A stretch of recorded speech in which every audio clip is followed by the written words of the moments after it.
Welcome back to the Seafarer Social Podcast.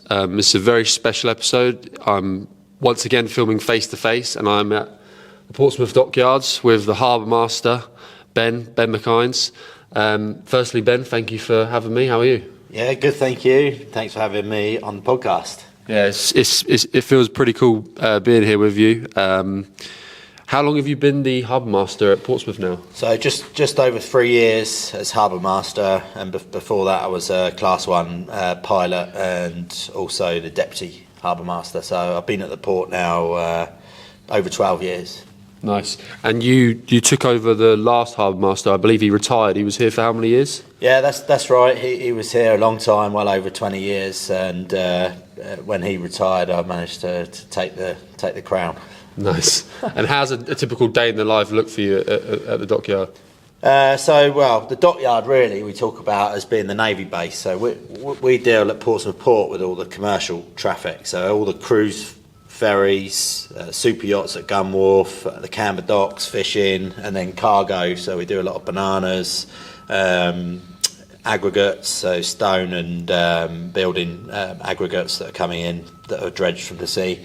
And also wind blades, so we've got a wind blade ship in at the moment, and they take 15 blades at a time, and then we ship them out to wind farms for construction. So for me really, a typical day, well there's no typical day, so today I'm doing this, yesterday I was in the office, the previous week I was out piloting, so I still mix piloting with being Harbour Master. So yeah, I can be out on the water doing practical ship handling, or sat in the office doing a risk assessment, the more boring side of the job I suppose, yeah. And then unusual things like this. So no 2 days are the same? No, and I think that echoes a lot of the industry. You know, working in shipping, it's a fast-paced environment. Every day is different, and you have to be fluid. So if you plan for something, you won't get it done. Yeah. Something will pop up and ruin your day, and you just have to go with the flow. So I guess you have to be in that frame of mind to work in shipping. Sure. I know one of the things that specifically Portsmouth Port that advertises, they do these open days for young people who might be interested in checking out what's going on here. One of the things I've found when speaking to young people in the UK specifically is there's not really much career advice out there about starting a career in maritime. How have you found the open days that you guys hold here, and what would you sort of give as an advice for a young person who might be interested in having a job in maritime? Yeah, so we've really tried to push careers in maritime and getting young people and young women in maritime involved. One of the things we're trying to do here is, as you say, we've opened up the port, so we do a port open day usually around September, October, where it's not just young people, anyone can come. We had over 2,000 people last year came through the doors. We had ships open to visitors, so you could actually get on board the ships.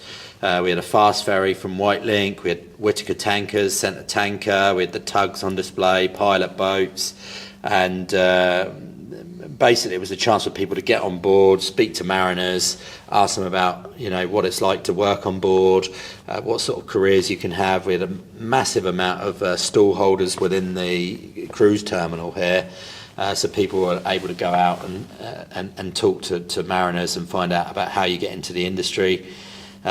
We've also done STEM days, so for local schools we've had like the Royal Navy and a lot of other local businesses in maritime come in and give careers, not just talks, but interactive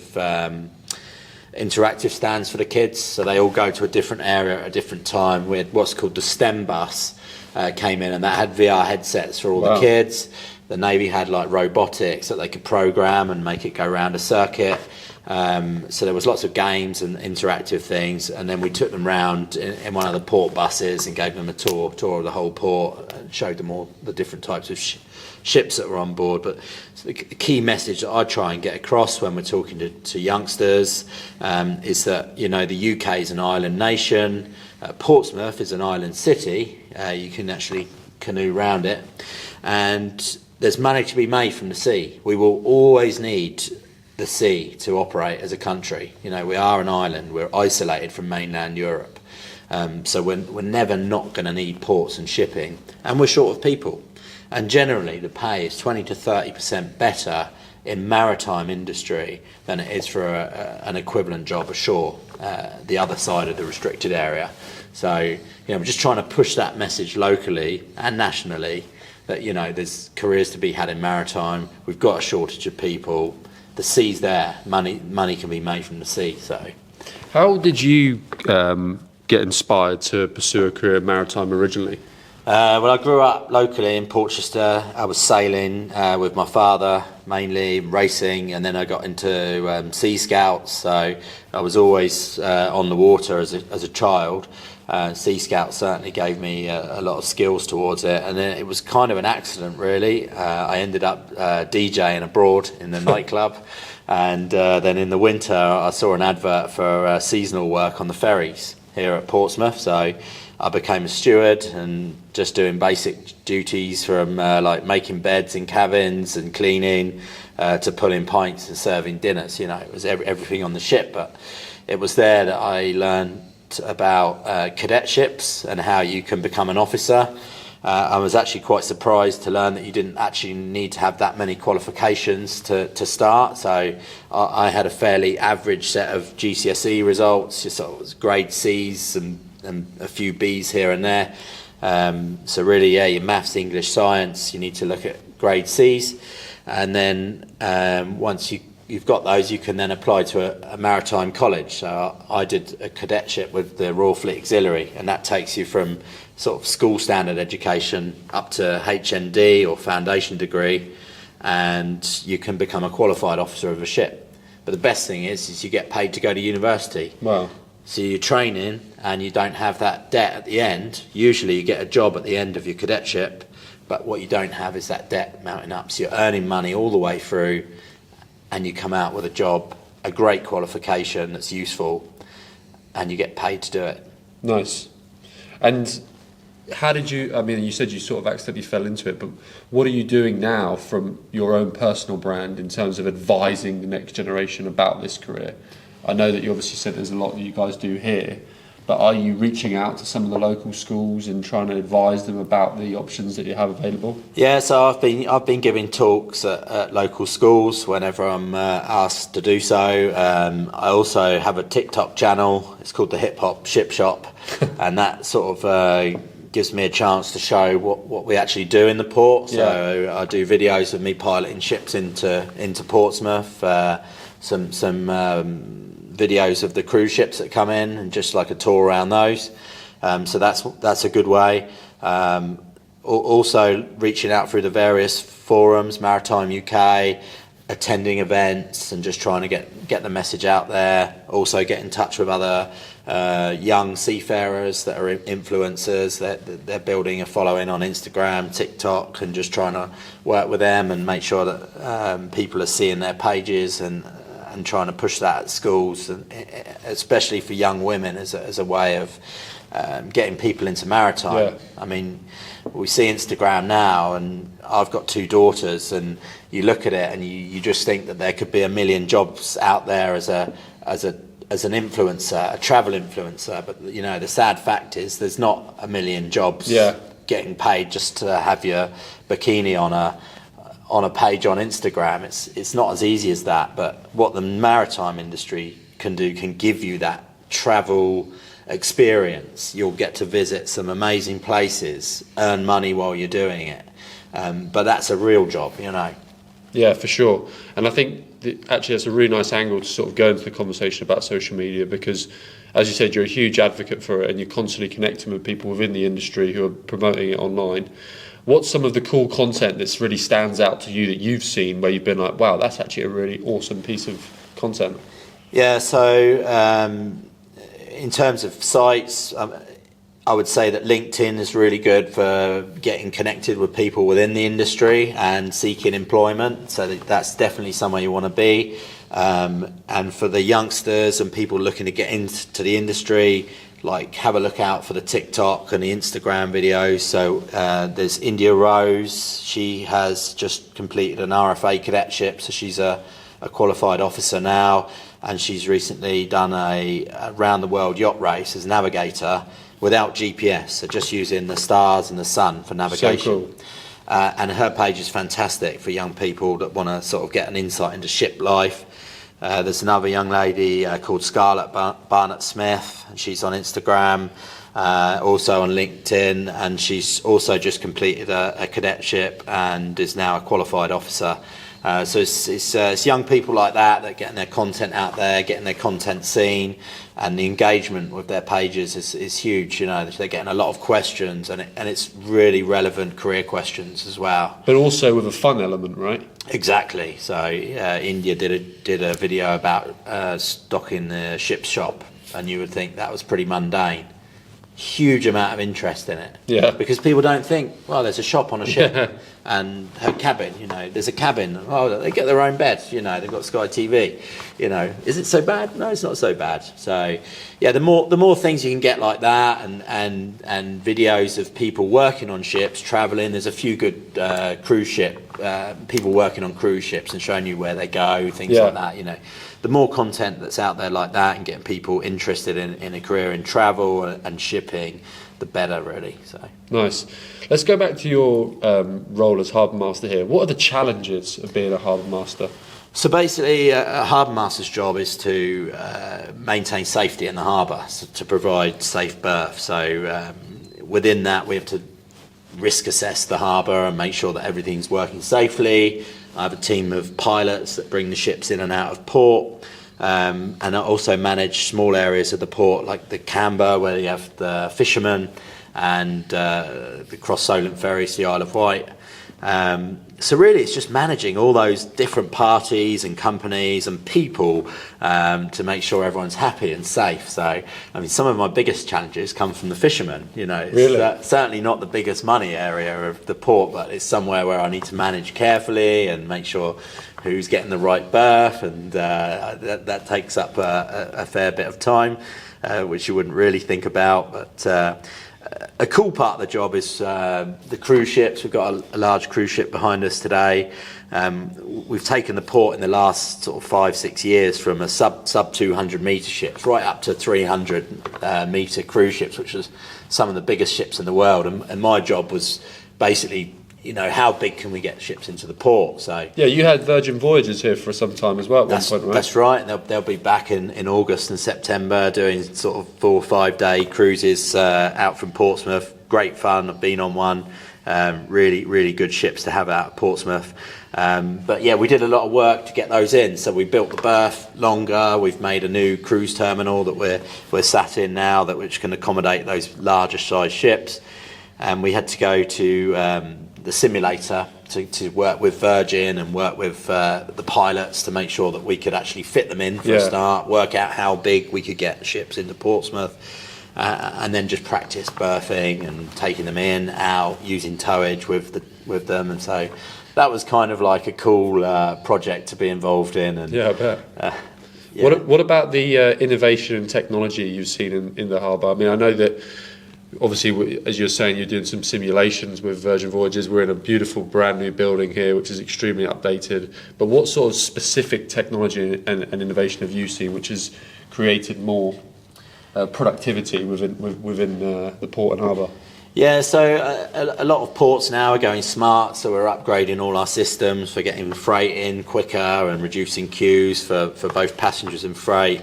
On the water, we're using more advanced technologies now, so the pilots have got their own portable pilot units, a bit like TomTom for pilots. So, you know, they've got all electronic charting and, you know, making sure that we're positionally correct. And then moving into the more green stuff, which isn't really productivity, but we're all aiming for carbon neutral, carbon positive buildings and things like that. So the terminal we're sat in now, it doesn't have air conditioning. It actually takes the seawater and pipes the seawater around the building to keep it cool. Wow. And that actually keeps it warm. Similarly, in the winter, the toilets here flush with seawater, so we're not wasting any fresh water.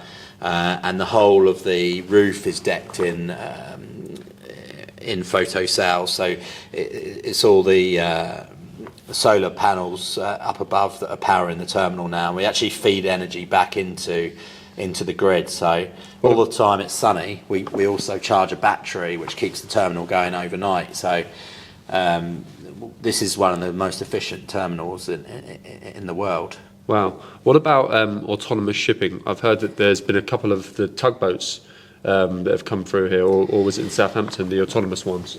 No, it's autonomous tugs here at the moment. There is one autonomous vessel that operates in Portsmouth Harbour, which is part of a Navy project. Okay. There is moves for automation. It's one of those subjects where, as a seafarer, you're a bit worried about, because you're kind of like it's like going for your jobs. Exactly. You don't know whether to promote it or block it. Yeah. So we all accept that automation's happening, and there's a company here in the harbour that make autonomous vessels for survey. And certainly you can see where that's useful, because you have a large mothership with people on board and they're surveying an area. Now, normally that would be done by the ship and it would be a slow process. Well, now they can put 5 tiny autonomous surface vessels out and they can survey a huge area in the same amount of time by giving them a pre-planned programme. So, yeah, I think in the next 20 years there'll be a lot more moves towards autonomy. Do I see it in the cargo and passenger ship market? I don't think we're in the right place yet. I think we're one step behind. We still haven't got AI on ships' bridges yet, giving officers more intelligent radars, for example, giving us solutions for anti-collision. We seem to be skipping that step and trying to remove the people, whereas let's get it working with people first. I spoke to a seafarer a couple of months ago, captain. He was saying to me, whenever we talk about autonomous shipping, there's so much focus around navigation, but never talk about safety. And he said, let's not even bother having the conversation about navigation until we get safety cracked.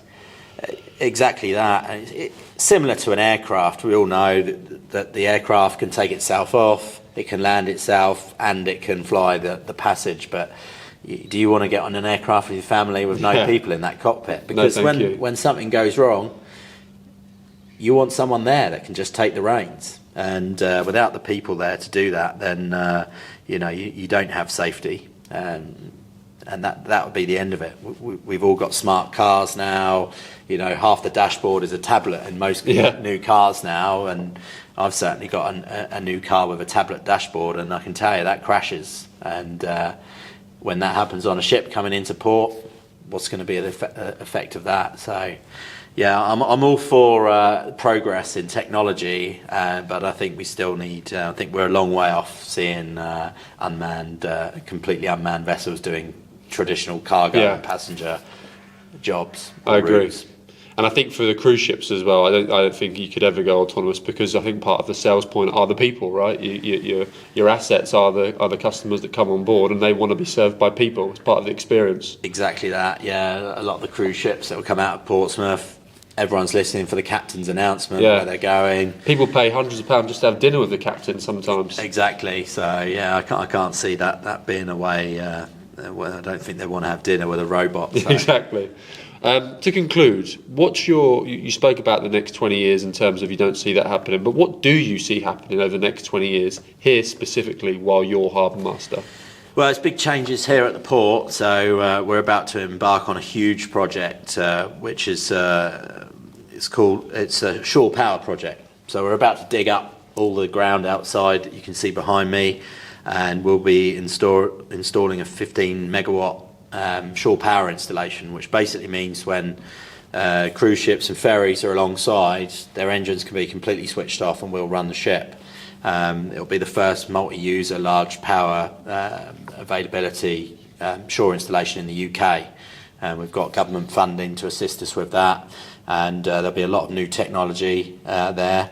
One of our biggest customers, Brittany Ferries, have invested heavily in new tonnage. So next year we'll see 2 new ships turn up, and they will be LNG powered outside the port, but as they come into the city, into the port, they will switch to battery and do the final stage of the voyage to the berth with zero emissions. Wow. And then they plug in here, so it's zero emissions all the time they're alongside. They leave on zero emissions, and then once they're out of the harbour, they switch back over to LNG gas, which is a lot cleaner than operating with diesel or heavy fuel oil. So absolutely hundreds of millions of pounds worth of investment going into the port, which is really going to improve the lives of the city residents by reducing air pollution and improving air quality. So, the terminal building was a start. We've got one of the biggest solar arrays here in the UK, which is providing power back to the grid. And the next stage is to bring down air pollution through plugging ships in alongside. Fantastic. Well, thank you very much for taking the time to talk to me today. I really look forward to seeing the innovations that are coming out of here. The building's amazing. I can't wait to see what more you have in store. And it's awesome to be able to speak to people who are flying the flag for careers in maritime as well, because obviously, as you know, a big thing we try and promote at Seafarer Social is how we can promote to the next generation digitally about the fantastic careers available in this industry. And I think that's something that you're very passionate about as well. So thank you very much for taking the time to talk to me today. Thanks for having me. Top man.